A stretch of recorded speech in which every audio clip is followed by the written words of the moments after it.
నమస్తే, నేను Prem. Welcome to Khyati connects. Andhra Pradesh రాజకీయాల్లో ఎంతటి వారైనా సరే తాము చేసిన వ్యాఖ్యలకు, తీసుకున్న చర్యలకు చట్టం ముందు సమాధానం చెప్పుకోవాల్సిన సమయం ఆసన్నమైందా? గత 5 ఏళ్ల వైసీపీ పాలనలో అత్యంత దూకుడుగా వివాదాస్పద వ్యాఖ్యలతో నిరంతరం వార్తల్లో నిలిచిన మాజీ మంత్రి, గుడివాడ మాజీ ఎమ్మెల్యే కొడాలి నానికి కూటమి ప్రభుత్వం ఊహించని షాక్ ఇచ్చింది. 2021లో జగన్ సర్కార్ హయాంలోనే నమోదై మంత్రి పదవి అండతో ఇన్నాళ్లు పెండింగ్ లో ఉన్న ఒక పాత క్రిమినల్ కేసు ఇప్పుడు కొడాలి నానిని నీడలా వెంటాడుతుంది. ఈ కేసులో ఆయనపై క్రిమినల్ ప్రాసిక్యూషన్ కు ఏపీ హోంశాఖ అధికారికంగా గ్రీన్ సిగ్నల్ ఇవ్వడం రాష్ట్ర రాజకీయాల్లో పెను సంచలనంగా మారింది. అసలు కొడాలి నానిపై ఉన్న ఆ పాత కేసు నేపథ్యం ఏంటి? కృష్ణా జిల్లా కలెక్టర్ నివేదిక ఆధారంగా హోంశాఖ ముఖ్య కార్యదర్శి కుమార్ విశ్వజిత్ జారీ చేసిన ఉత్తర్వుల వెనుక ఉన్న సాంకేతిక, చట్టపరమైన వ్యూహాలేంటి?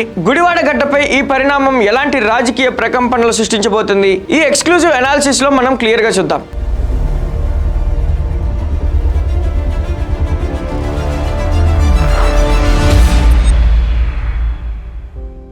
సాధారణంగా ప్రజాప్రతినిధులు లేదా మంత్రుల హోదాలో ఉన్న వ్యక్తులపై క్రిమినల్ కేసుల్లో కోర్టులు పూర్తి స్థాయి విచారణ జరపాలన్నా, పోలీసులు ఛార్జ్ షీట్ వేయాలన్నా హోంశాఖ నుంచి అధికారిక అనుమతి తప్పనిసరి. కొడాలి నాని కేసు విషయంలో తాజాగా కృష్ణా జిల్లా కలెక్టర్ పంపిన నివేదికను పరిశీలించిన ఏపీ హోంశాఖ ఆయనపై ప్రాసిక్యూషన్ కొనసాగించేందుకు అనుమతి మంజూరు చేస్తూ కీలక నిర్ణయం తీసుకుంది. హోంశాఖ ముఖ్య కార్యదర్శి కుమార్ విశ్వజిత్ ఈ ఉత్తర్వులు జారీ చేయడంతో ఇన్నాళ్లు పెండింగ్ లో ఉన్న కేసు విచారణ ముందుకు సాగడానికి ఉన్న అన్ని సాంకేతిక అడ్డంకులు ఒక్కసారిగా తొలగిపోయాయి. ఈ కేసు మూలాలు 2021 ఫిబ్రవరికి వెళ్తాయి. ఆ సమయంలో రాష్ట్రంలో గ్రామ పంచాయతీ ఎన్నికల కూడా అమల్లో ఉంది. ఆ సందర్భంలో కొడాలి నాని అప్పటి ప్రతిపక్ష నేత నారా చంద్రబాబు నాయుడుపై తీవ్ర వ్యాఖ్యలు చేయడంతో పాటు అప్పటి రాష్ట్ర ఎన్నికల కమిషన్ నిమ్మగడ్డ రమేష్ కుమార్ ను ఉద్దేశించి వ్యక్తిగత దూషణలు చేశారు. ఈ వ్యాఖ్యలు ఎన్నికల ప్రవర్తన నియమావళిని తీవ్రంగా ఉల్లంఘించేలా ఉన్నాయని భావించిన రాష్ట్ర ఎన్నికల సంఘం సంయుక్త కార్యదర్శి కొడాలి నానిపై చట్టపరమైన చర్యలు తీసుకోవాలని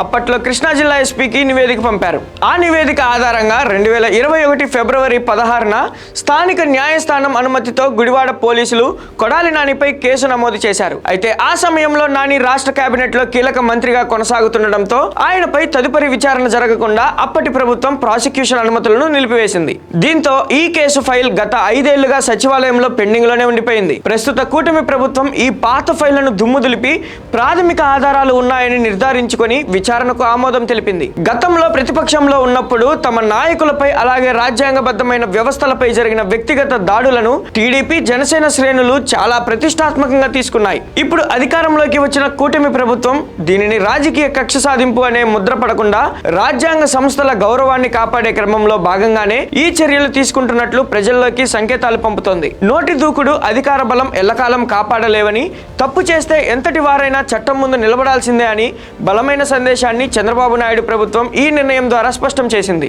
ఈ పరిణామంతో కృష్ణా జిల్లా, ముఖ్యంగా గుడివాడ రాజకీయం ఒక్కసారిగా మారిపోయింది.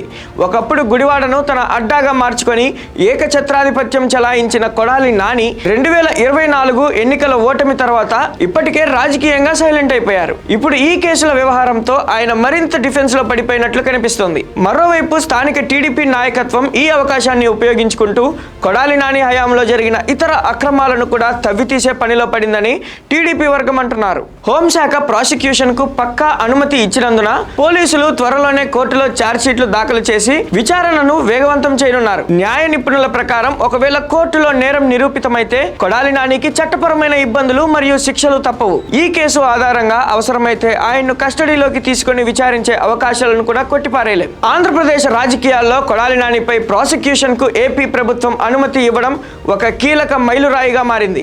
ఇది కేవలం ఒక పాత కేసుకు సంబంధించిన సాంకేతిక అనుమతి మాత్రమే కాదు, రాబోయే రోజుల్లో గత ప్రభుత్వ హయాంలో పరిధులు దాటి వ్యవహరించిన రాజ్యాంగ వ్యవస్థలను కించపరిచిన నేతలపై కూటమి ప్రభుత్వం తీసుకోబోయే కఠిన చర్యలకు ఇదొక ఆరంభ సూచికగా విశ్లేషకులు భావిస్తున్నారు. ఈ చట్టపరమైన సవాల్ను కొడాలి నాని ఎలా ఎదుర్కొంటారు?